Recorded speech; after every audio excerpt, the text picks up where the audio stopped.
Before we get into this video, make sure to watch the first one because we are gonna build on the concepts that we learned there.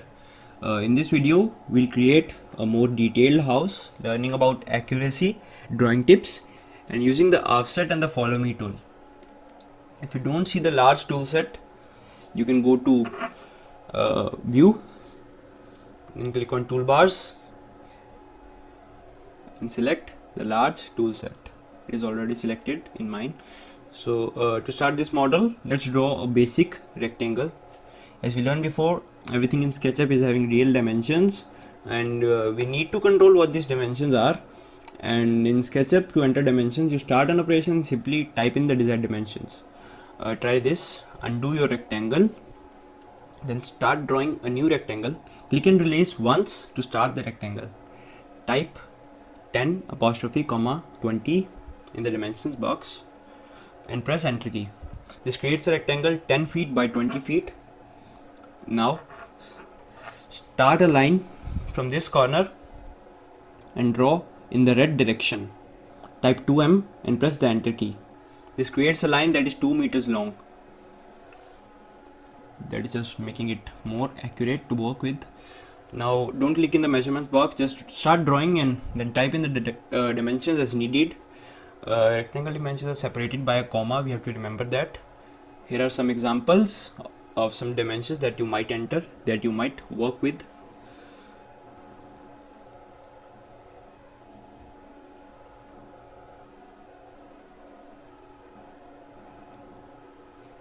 Now that you are familiar with entering dimensions, erase any existing geometry and draw a new rectangle that is 12 feet by 30 feet. So now now starting from this corner, draw another rectangle adjacent to the first half that is 20 feet by 10 feet. Now these are two different surfaces we can combine by using the erase. And now this is a single surface that we can pull and start pulling it up and type 10 feet. Now to create the roof, we'll use the line tool and draw all the edges we need before pulling the ridge up. Using the line tool, find the midpoint and draw back in the green direction. This will be our first ridge and we need it to connect exactly to the second ridge. To do this, however, but don't click on the midpoint here. Telling SketchUp we are interested in this inference point. Once you see the tooltip telling you it's the midpoint, follow the original green direction and SketchUp will infer to the midpoint, telling you exactly how far to draw the first edge. Now make sure you see both inferences and click to finish the first ridge. Then draw the second ridge to this midpoint. Now that we have both ridges in place, simply draw lines where the roof will fold when we move the ridge lines. Now use the select arrow and click on one of the ridges, then hold the shift key and watch the icon. See, there's a plus minus that indicates you can add to or subtract from your current selection. This allows you to select other entities and deselect them as well while holding the shift. Add the other ridge line to your selection and make sure only these two lines are selected. Now you can use the move tool to pull up the roof. When you're happy with the roof, use the select tool and click away from the model and deselect the ridge. Now let's explore a new tool, the offset tool.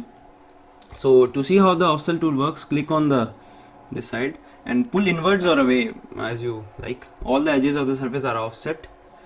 So click to finish. You can try this on different surfaces to see the results, or if you wanted to focus on one surface, you can use the select tool to pick a single surface, then the offset tool will only work on that surface. Now time to get back to a house. So undo any previous offsets. Wait, let me undo offset, undo offset.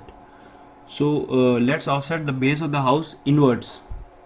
Select the bottom surface to focus the offset tool, then offset tool the base inwards by 6 inches.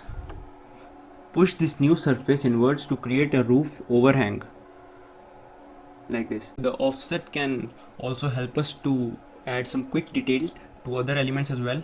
Use the rectangle tool to create a door and a window. Now be sure to start the door from the bottom edge. The window is simple. Now offset it once or twice and use the push-pull to make the window frame. The door is a little more tricky, however. Offsetting the door creates some extra geometry that we don't need. It's easy to erase these extra edges, but there is another way that we can use the offset tool that will solve this problem for us. Undo back to our simple door. Now use the select tool to select one door edge, then holding the shift key, add the other two edges. With these edges selected, the offset tool will focus and only work on those edges, so we don't have any problematic edges below our house, and correctly create the door frame. Now pull the door frame out so we can use it in our next example. Now that you understand the offset tool, let's move on to the follow me tool. Zoom into the lower corner on the frame and just draw this little bit of line. Now between these two edges, we could use the push pull on this surface, but what if we wanted this trim that turns this corner? That is what the follow me tool will do. Hit the escape key to cancel the push pull or undo it. Then select the follow me tool and click once on the trim surface. Pull along this lower edge and it looks similar to push pull until you meet the corner, of course, and continue in a different direction. You can pull upwards or around the corner and following any joining edges and click to finish. The key to follow me is having a continuous edge to follow. Let's undo and navigate so we can have a full view of the base of our house. Now use the follow me to start following the trim all the way around the house until it meets up with the other side of the door. Just carefully follow around the edges and click to finish when you reach the inside of the corner of the door. So sometimes it's tricky to end the follow me tool at the right point, but a more sure way to use is to pre-pick the path we want to choose. Now undo the follow me action we just finished, and this time use the select tool to choose the path.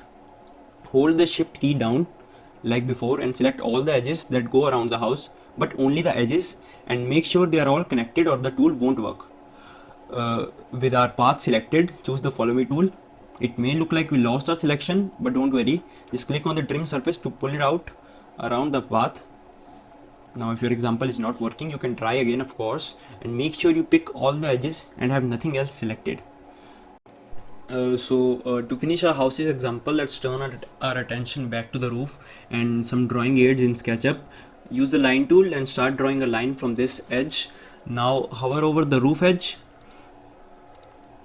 for a few moments, and as you continue to draw, you will see a new influence that is purple in color and parallel to the edge we just hovered over. We can easily find out how far to draw this parallel edge by hovering over the ridge point to focus attention there. Then as we come back to the drawing our original line, SketchUp will tell us where these points meet.